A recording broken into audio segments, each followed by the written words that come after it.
오늘은 서울대우 중앙대 약학대학 교수와 함께 코로나19 현황 포함해서 해외 사례들까지 저희가 좀 짚어보도록 하겠습니다. 어서 오십시오. 예, 안녕하세요. 예, 숫자가 주는 공포감이라는 게 분명히 상존하고 있긴 합니다만 10,000명이라는 확진자 수 물론 주의 깊게 봐야 되는데 또한 완치자 수도 6,000명을 넘어가는 상황이고 해외 사례와 비교해 봤을 때는 이제 국내 지금 오늘까지는 이제 86명의 확진자, 그러니까 두 자릿수 정도 됐습니다. 네. 국내 상황을 어떻게 좀 종합해서 정리해 볼 수 있을까요, 교수님?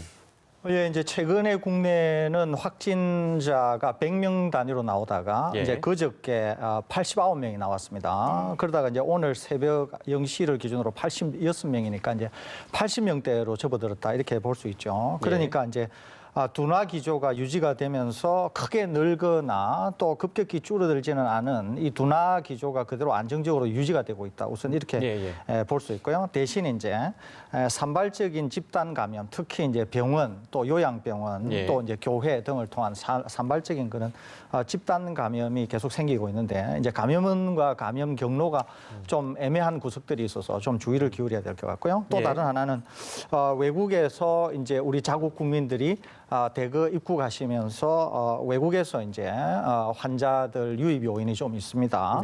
현재까지 이분들은 나름대로 잘 관리가 되고 있어서 이분들을 통한 이제 집단 감염이나 지역사회 감염이 심각하지는 않습니다. 그럼에도 불구하고 이제 점점 이분들이 유입되면서 환자가 쌓여가고 있기 때문에 그렇게 되면은 돌발적으로 또 이분들을 통해서 감염 확산이 있을 수도 있거든요. 그런 점에서 이 요인도 좀 주의해야 되지 않을까 이렇게 생각이 되는데 기본적으로 이런 걸 다 묶어서 본다고 하더라도 기본적으로 우리는 둔화 추세가 그대로 유지되고 있고 안정적인 기조를 유지하고 있다. 특히 또 좀 주목해 볼 것은 그동안 계속 문제가 되었던 대구 경북 지역에서 처음으로 한 자릿수로 확진 환자가 줄어들었습니다. 계속 두 자릿수, 세 자릿수 이러다가 처음으로 이제 한 자릿수로 줄어들었다고 하는 것은 지난 이제 한 70여일 동안 우리나라가 뭐 굉장히 몸살을 앓지 않았습니까? 그럼에도 불구하고 상당히 노력을 기울이고 관리를 하면 이렇게까지 아주 폭발적인 환자 양상도 한 자릿수로 떨어뜨릴 수 있다. 그런 점에서 굉장히 고무적인 현상이다. 이렇게 볼 수 있겠습니다. 대구의 확진자가 한 자릿수로 줄었다는 희망적인 소식도 전반적인 국내 상황을 저희가 짚어봤는데 지역별로 봤을 때 지금 수도권은 확진세가 오히려 빨라지고 있어서 지금 걱정이거든요. 특히 강남 3구의 코로나19 확진자 수가 100명을 넘어섰습니다. 아무래도 이제 유학생 입국자들의 어떤 확진세가 이렇게 영향을 미쳤다라고 봐야겠죠. 예, 그렇습니다. 굉장히 중요한 지적이신데요. 우선 이제 몇 가지 좀 짚어볼 게 있습니다. 하나는 지금 이제 국내 분들이 많이 들어오셨어요. 이제 유학생이나 이런 분들이 많이 들어오셨거든요. 또 이제 이탈리아나 이런 이제 교민들이나 또 거기에 계신 우리 국민들도 많이 들어오셨어요. 그쪽 상황이 워낙 어려워서 특히 이제 미국 지역에서 들어온 학생이나 유럽에서 들어온 학생들 이분들은 굉장히 좀 주의를 기울여야 되는데요. 우리가 잘 아는 것처럼 젊으신 분들은 조용한 전파자가 될 수가 있습니다. 그리고 이제 지금 이렇게 해외 유입 요인이 커지면서 환자가 많아지게 될 경우에는 지금 주요 지역이 수도권이라고 볼 수 있는데요. 서울, 경기 수도권이라고 볼 수 있는데 이렇게 수도권은 인구 밀접 지역이고 한번 확산이 되면은 굉장히 방지하기가 어려운 그런 측면이 있습니다. 그렇기 때문에 해외에서 이렇게 유입되시는 분들은 특별히 젊은 분들을 중심으로 굉장히 주의를 기울여야 되고 특별히 자가격리 수칙을 잘 지키셔서 14일 동안 자가격리를 하시고 또 그 수칙에 정해진 대로 굉장히 조심을 하셔야 이분들을 통해서 확산이 안 될 수 있다고 하는 점, 그 점을 꼭 좀 유념해 주셔야 지금 서울 수도권에 지금 환자가 쌓이고 있는 이런 압력을 좀 완화시킬 수 있지 않을까 이렇게 생각이 됩니다. 서울시가 지금 오늘부터 해외에서 들어오는 모든 시민들 코로나19 검사하기로 했는데 여기에 대한 의견들이 좀 분분하긴 한데 그래도 아까 이제 언급하셨습니다만 젊은 분들 같은 경우에 혹여나 면역력이 강해서 무증상 감염자인 경우에 또 다른 이제 확진 사례를 낳을 수 있기 때문에 그런 부분을 좀 염려해가지고 모든 시민들을 하겠다라는 얘기인데 효과가 있을까요? 어떻게 보십니까? 저는 굉장히 적절한 조치다 이렇게 봅니다. 왜 그러냐면은 이제 인천공항에서 하게 될 경우에는 각 지자체에 어디에 어떤 분들이 어떤 지자체에 속하는지를 잘 모르지 않습니까? 실제로는 다른 지자체 분들도 다른 지자체도 서울시에서 하는 것 같이 하면 좋습니다. 그러니까 이제 서울시는 이제 인천공항이 경기도 인천 지역이니까 예. 네. 아무래도 거기서 하기보다는 서울 지역에 이제 자기네 행정 구역 내에 있는 지역을 정한 것으로 생각이 됩니다. 예. 그래서 아마 인천에 내리신 분들 중에서 서울 분들만 이쪽으로 모셔서 아마 검사를 하는 것 같거든요. 전수 예. 검사를. 예. 그렇게 하는 것 같은데 일단 전수 검사를 하게 될 경우에는 물론 잠복기에 있거나 바이러스 양이 적어서 검출이 안 되는 기간이 있을 수도 있어요. 예. 그렇지만 이 지금 검사를 통해서 일차적으로 초기 선별은 할 수 있고 예. 두 번째는 지금 우리가 자가 수칙에 대한 국민의 그런 어떤 인식이라 그럴까요? 또는 들어오시는 분들이 이 자가 격리 수칙에 대해서 상당히 숙지도 하고 있지만은 뭔가 좀 이제 압박감도 좀 느끼고 있지 않습니까? 예. 이제 내가 들어와가지고 이 확산시키면 혹시나. 안 되겠다 이런 게 예. 있기 때문에 그런 점에서 본다고 하면 우선 첫 번째 선별 검사를 한다는 거 예. 그리고 심지어 여기서 음성이 나온다고 하더라도 자가에서 격리 조치를 하면서 수칙을 잘 지킬 경우에는 이중적으로 이게 좀 확산을 방지할 수 있는 그런 측면에서 본다고 하면은 예. 이것은 뭐 상당히 발빠르게 잘 대응하고 있다 이렇게 볼 수 있는데 예. 다른 지자체에서도 이 서울시에서 하는 것과 같이 좀 하면 어떨까 이런 좀 권고를 드립니다. 네, 예. 방식적인 측면에서 좀 설명을 드리면 이제 잠실 종합운동장에 모여서 하루에 많게는 1,000명까지 검사를 받을 수 있게 되고 도보를 이동하면서 검사를 받는 일명 워킹스루를 운영한다는 건데 이게 아무래도 적정한 조치라고 평가는 해주셨지만 그래도 이곳 지역 이제 송파 구민들의 어떤 반발도 불만의 목소리도 계속 나오고 있는 것 같아요. 반발의 목소리는 뭐 있을 수 있습니다. 왜냐하면은 뭐 왜 우리 지역이냐 이런 거 있을 수 있죠. 예. 왜 다른 지역에는 안 되느냐 이런 거 있을 수 있지 않습니까? 예. 그런데 이제 아무래도 그 지역이 공터가 좀 넓고 예. 또 환기가 좀 좋고 트인 공간이기 때문에 아무래도 이제 서로 간에 검사를 받는 분들이 걸어가면서 이제 검체를 채취받을 수 있고 그렇기 때문에 그쪽에 검체 채취를 위한 분들끼리 서로 상호 교차 감염을 억제할 수 있다는 점. 예. 또 이제 강변이기 때문에 아무래도 공기 유통 흐름이 좋아서 예.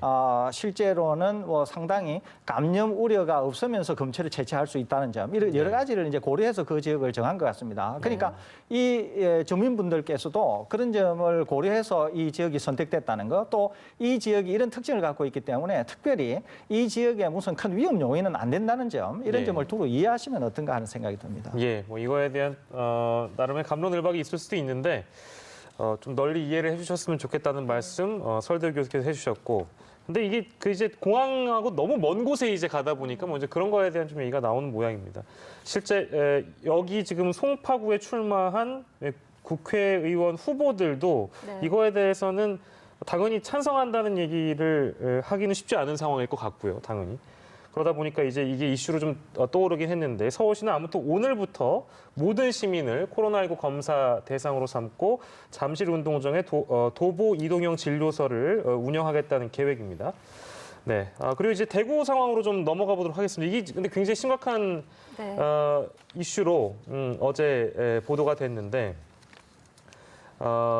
첫 사례입니다. 외래 환자 진료 중에 확진 판정을 받은 개인병원 내과 의사 선생님께서 이제 치료를 받으셨는데요. 확진 판정 받고 치료를 받으시다가 이제 결국엔 숨지는 그런 안타까운 일이 있었는데 의료계에서는 뭐 굉장히 큰 충격이라고 받아들일 수밖에 없을 것 같아요. 그럴 것 같습니다. 네네. 예. 우선은 뭐 의료진 사망은 처음입니다. 의사분이 사망하신 경우는. 그리고 비교적 좀 젊은 분이세요, 이분이. 네. 예, 그러다가 환자를 보면서 감염이 되었다가 사망하신 거기 때문에 실제로 이제 이 코로나19에 대한 직접적 의료 행위를 하다가 직접적인 이제 피해를 당하신 거다. 이렇게 예. 볼 수가 있지 않습니다. 그렇기 때문에 이제 상당히 안타까운 예다 이렇게 볼 수 있고 또 하나는 의료진들께서 굉장히 이제 사실 사투를 벌이고 고생을 많이 하고 있지 않습니까? 예. 그런 가운데 이제 이런 일이 벌어지게 되면은 상당히 좀 뭐 안타까운 일이기도 하지만은 또 막상 일선에서 일하는 분들에게는 또 공포스러운 일이 될 수도 있습니다. 예, 예, 그런 예. 점에서 본다고 하면은 굉장히 좀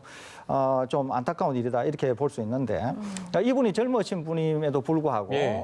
이분이 기본적으로 이제 기저질환이 있었던 것 같습니다. 당뇨, 네. 고혈압 같은. 그래서 아마 바이러스에 좀 취약했던 게 아닌가 싶어서 상당히 위중한 상태로 있다가 아마 돌아가신 것 같은데 예. 예, 그런 점에서 보면은 뭐 굉장히 안타까운 일이다 이렇게 볼 수 수가 있겠습니다. 네, 참 안타까운 사례인데 이제 코로나19 그 양상에 대해서 기존에 우리가 쌓아왔던 어떤 데이터라든지 예측과 좀 엇나가는 사례들이 나타나고 있어서 그 부분이 참 걱정입니다. 그러니까 문제는 최근 대구에서 그 별다른 질환이 없었던 것으로 알려진 한 40대 남성이 또 숨지는 일이 있었고 미국에서도 태어난 지 6주밖에 안 된 아기가 이제 숨지는 일이 있었는데 이런 현상들은 좀 전문가로서 어떻게 분석을 하고 계신지요? 기본적으로 이제 환자가 많아지게 되면 예를 들면 뭐 환자가 수십만 또 이렇게 이제 많아지게 될 경우에는 일종의 예외적인 이제 경우들도 가끔씩 생길 수 있거든요. 그렇기 때문에 완전히 우리가 알고 있던 것과는 약간 다른 양상들도 좀 일부 생기긴 합니다. 그 중에 하나가 이제 우리나라에서 40대 남성이 사망했는데 이게 이제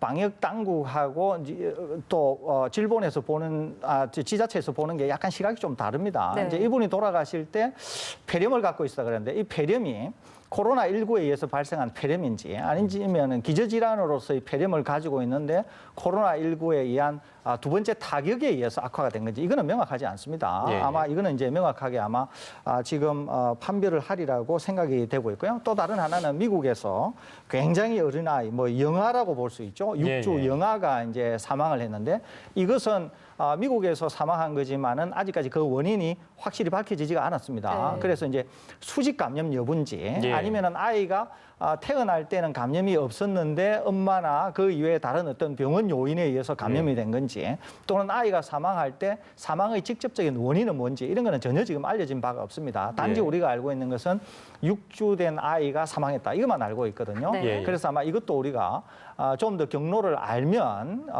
좀 6주 아이가 사망한 거에 대한 좀 더 확실한 것을 알 수 있지 않을까 이렇게 생각이 되는데 지금 당장은 원인을 알 수가 없어서 언급하기에는 당장으로서는 좀 적절하지 않아 보입니다. 예, 알겠습니다. 의정부 성모병원 얘기 저희가 해보면 여기 확진 환자는 계속 이제 늘고 있습니다.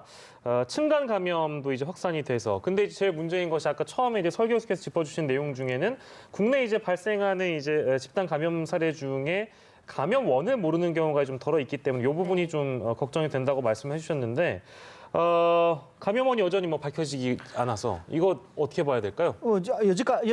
아직도 이제 감염원을 예. 모릅니다. 예. 다만 이제 좀 추정되는 거는 있기는 있어요. 뭐 예. 예를 들면은 그쪽에서 어떤 요양원에서 한 분이 70대 한 분이 전원을 오시게 됩니다. 예. 그러고 나서 한 4시간 정도 있다가 사망을 하시게 되거든요. 예. 그러는데 이분이 사망하시고 나서 확진이 되세요. 예. 그리고 이분이 계셨던 그 층에 있는 80대 고관절에 이상이 있으신 여성분이 또 감염이 되고 예. 8층에서 감염이 확산이 되고 다른 층으로 옮아가고 이러는 거거든요. 예. 그래서 아마 처음에는 그 70대 분, 다른 병원에서 전원을 오신 70대 분이 원인이지 않는가, 예. 첫 번째 감염원이지 않은가 이렇게 예상을 하고 있는데 예. 이것도 지금 추정일 뿐 확인된 바는 없습니다. 예. 거기에다가 지금 이 의정부 성모병원은 2,800여 명을 전수조사를 했어요. 전수조사를 했는데 지금 이제 원 내에서는 한 15분 정도가 확진이 되셨고 예. 원 외에서 15분. 그래서 총 한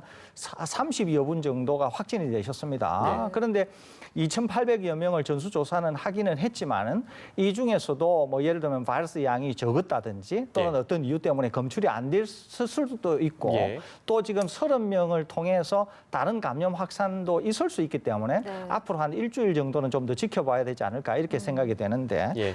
이 지역은 굉장히 큰 병원에서 문제가 생긴 거였기 때문에 네. 굉장히 주의를 해서 봐야 될 것 같고 예. 아직 완전히 완결된 것은 아니고 좀 더 예. 시간을 지켜봐야 추가적으로 환자가 나오는가 나오지 않을까 하는 것을 좀 더 확실히 알 수 있을 것으로 생각이 됩니다. 네, 예. 앞으로 한 일주일 정도 더 지켜봐야 될 것 같고 이런 가운데 강원도 철원에서도 관련 확진자가 나왔습니다. 목욕탕에서 옮긴 것으로 지금 추정이 되고 있는데 목욕탕에서는 어떤 감염 요인이 있었을까요? 이것도 현재 감염 경로가 확실하지 않습니다. 이제 감염원이 누구인가 하는 거는 대충 이제 특정이 돼 있어요. 네. 그런데 감염 경로는 확실하지 않은 것 같아요. 이제 제 예상으로는 당에서 아마 감염 확산이 된 것 같지는 않고요. 네. 이제 당 바깥쪽에 뭐 예를 들면은 탈의실이라든지 예. 그 이외에 다른 어떤 편의 시설이라든지 예. 뭐 이런 거에서 간접 접촉. 그러니까 환자가 묻혀놨던 바이러스를 다른 분이 접촉하면서 어떻게 이제 눈, 코, 입이나 아니면은 다른 형태의 어떤 감염 경로를 통해서 감염이 된 게 아닌가 이렇게 생각이 되거든요. 예. 또는 어떤 사용하는 그런 뭐 타월도 있을 수 있고 예. 그 이외에 어떤 뭐 목욕 용품이 있을 수 있지 않습니까? 네. 이런 것들의 간접 접촉을 통해서 아마 감염이 확산이 된 것 같은데 이것도 감염은 초기에 감염을 시킨 감염원은 특정이 돼 있지만 감염 경로가 아직 확실하지 않으니까 예. 이것도 아마 조금 조사가 일어나면은 우리가 좀 알 수 있을 것 같은데 이제 걱정하는 거는 예전부터 이런 얘기가 있었습니다. 예, 예. 목욕탕 같은 데는 그렇죠. 가도 되느냐 이런 예, 예, 얘기가 늘 그렇죠. 있었거든요. 네네네. 그런데 지금 이제 목욕탕을 통해서 감염된 첫 사례입니다. 이게 예. 사우나나 목욕탕을 통해서 일어난 첫 사례이기 때문에 그런 점에서도 이제 굉장히 공중이 많이 사용하고 예. 다중이용 시설이라고 볼 수 있잖아요. 이런 데도 이제 감염 확산의 경로가 확실히 밝혀지게 되면 이것도 이제 상당히 주의를 기울여야 되는 그런 시설이 될 수 있기 때문에 예. 그래서 감염 경로를 파악하는 게 굉장히 중요해 보입니다. 예, 알겠습니다. 목욕탕. 요 사례 만나봤고 저희가 아까 브리핑 요약해드리면서 말씀드린 강화된 사회적 거리두기 연장 여부는 뭐 주말쯤에 이제 알 수 있다고 하니까요. 교수께서는 어떻게 좀 전망을 하십니까? 더 연장해야 될까요?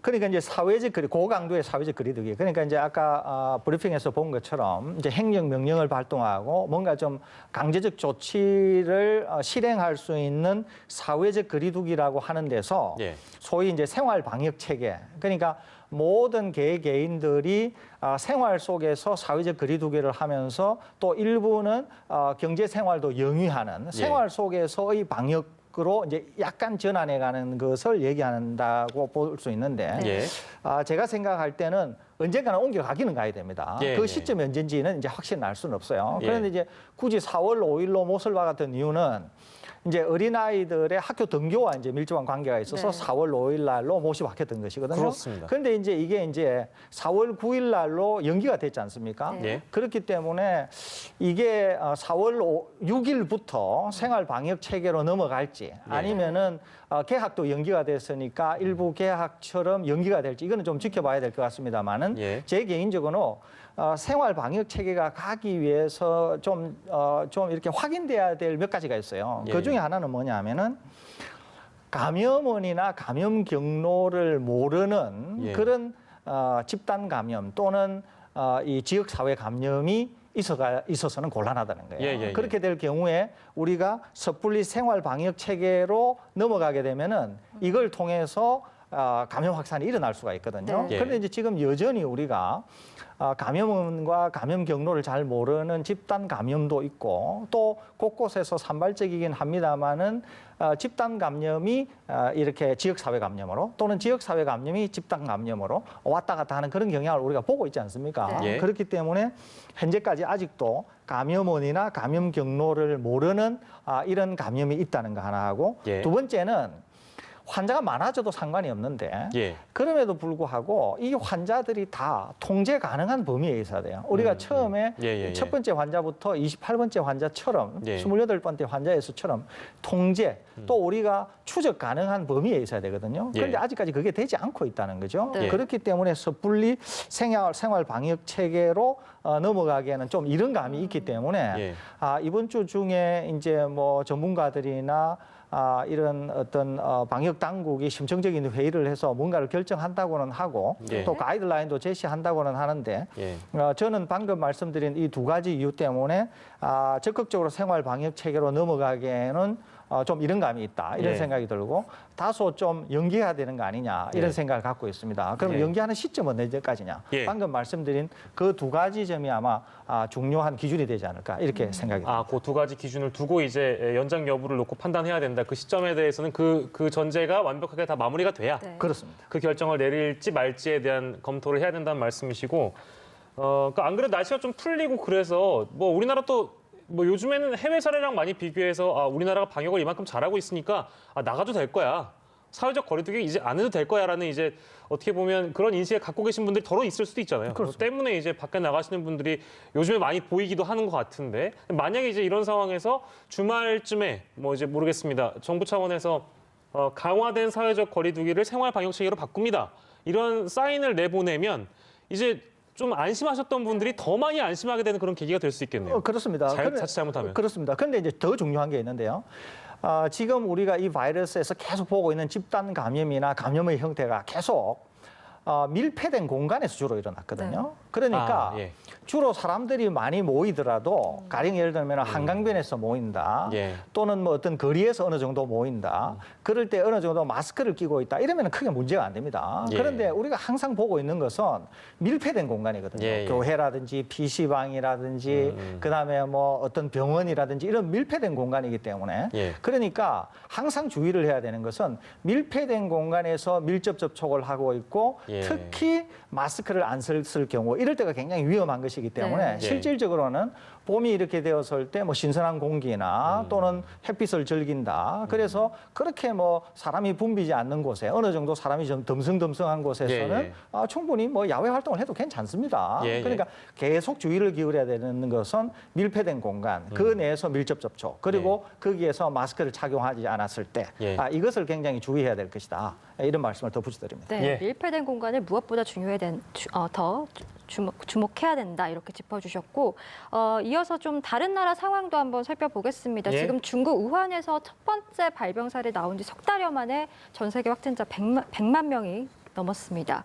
이 중에서 유럽 확진자가 한 50만 명을 넘는 것으로 집계됐는데 그런데 이제 다음 주말이 부활절이라서 유럽 각국에서는 이제 이 부활절이 혹여나 감염 확산의 분수령이 되지 않을까 좀 우려가 되고 있는 모습인 것 같습니다. 지금의 상황에서 가장 좀 주목해야 된다라는 부분이 있다면 어떤 게 있을까요?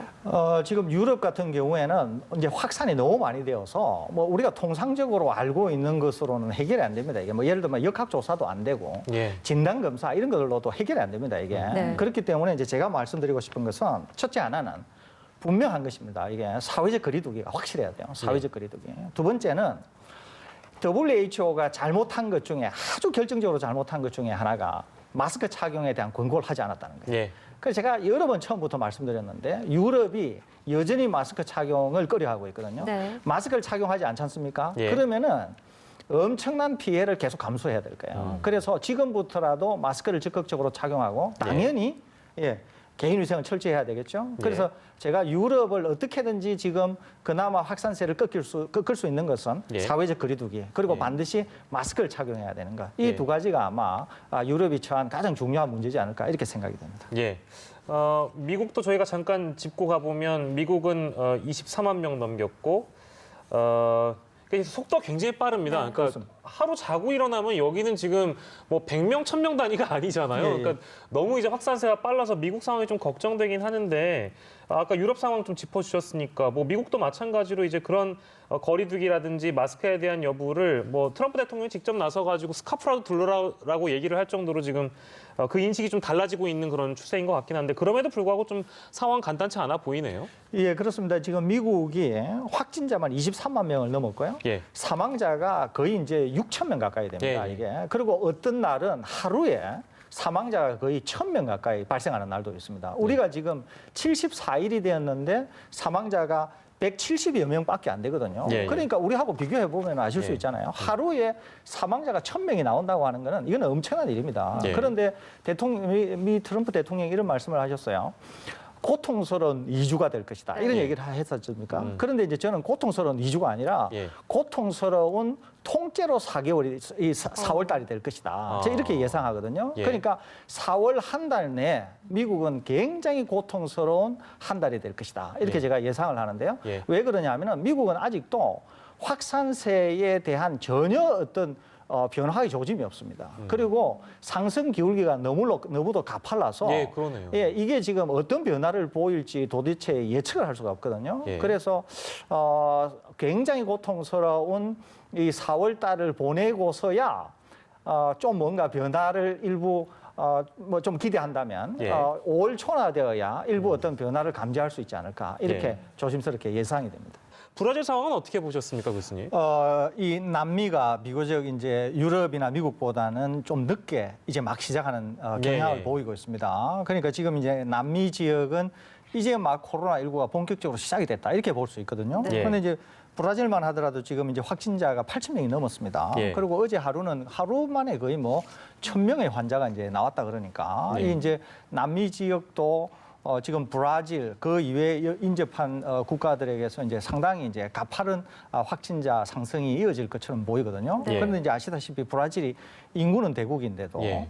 또 이제 의료 시설이나 수준 이런 것들이 좀 비교적 낙후한 그런 국가에 속합니다. 예. 그리고 또 그 빈부격차가 굉장히 심한 그런 예, 국가 중에 예. 하나거든요. 그렇기 때문에 아마 상당히 많은 사상자를 낼 가능성이 있는 그런 국가 중에 하나입니다. 이 네. 국가가. 예. 그래서 빈민들을 중심으로 해서 대규모 확산이 일어날 수 있고 조금 전에 인터뷰하신 분도 말씀하셨지만 지금 확진자보다 약 10배는 많을 것이다. 이렇게 추산된다 그랬지 않습니까? 그렇기 예. 때문에 조용한 전파가 이미 상당 수준 일어났었고 앞으로 폭발적으로 사망자가 나오면서 확진자도 더 나올 가능성이 있거든요. 예, 그렇기 예. 때문에 남미도 이제 시작이 되었기 때문에 조만간 유럽이나 미국처럼 대규모 그런 어떤 폭발적인 환자가 나오지 않을까 이렇게 생각이 듭니다. 네, 예. 브라질 상황까지 살펴봤고 남미의 상황 짚어주셔서 에콰도르 얘기 조금 해보고 싶습니다. 브라질, 칠레에 이어서 지금 중남미에서 3번째로 확진자가 많은 국가인데 수습되지 못한 시신이 계속 쌓여가고 있다 이런 얘기가 들립니다. 뭐 일부 장례업체에서는 이게 코로나19가 전염병이니까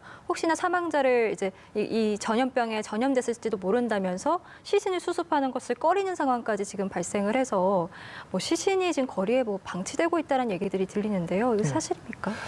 이게 아마 그럴 것 같습니다. 제가 조금 전에 말씀드린 것처럼 이제 브라질은 남미에서도 비교적 부유한 국가에 속하거든요. 네. 그 국가 내에서는 빈부격차가 심하지만 그런데 인접한 국가들은 더 열악하다고 볼 수 있습니다. 그렇기 때문에 뭐 의료 시설이라든지 이런 것들이 상당히 잘 안 갖춰졌을 가능성이 많은 국가들이기 때문에 예. 한번 확산이 되고 본격적으로 확산이 되면 뭐 아마 상당한 희생을 내지 않을까 이렇게 예상이 됩니다. 코로나19로 인해서 전 세계가 몸살을 앓고 있다는 표현을 해도 과언이 아닐 정도로 여러 이제 어려움들이 많이 벌어지고 있는데 네팔 상황 혹시 그 교수께서는 어떻게 좀 들어보셨습니까? 예, 네팔도 잘 아시는 것처럼 예. 이제 뭐 경제 상황이 좋지가 않습니다. 네. 그리고 이제 의료 시설이나 의료 장비 이런 점에서 많이 이제 부족함이 많은 그런 국가죠. 그러니까 지금 실제로 확진 환자 수는 6명 정도밖에 안 되는데도 국가가 봉쇄령을 지금 취하고 있거든요. 그 이유는 뭐냐면은 환자가 많아지게 되면은 전 국가적으로 대응하기가 어렵다고 보는 거예요. 기본적으로 네. 환자 수는 얼마 안 되지만 그래서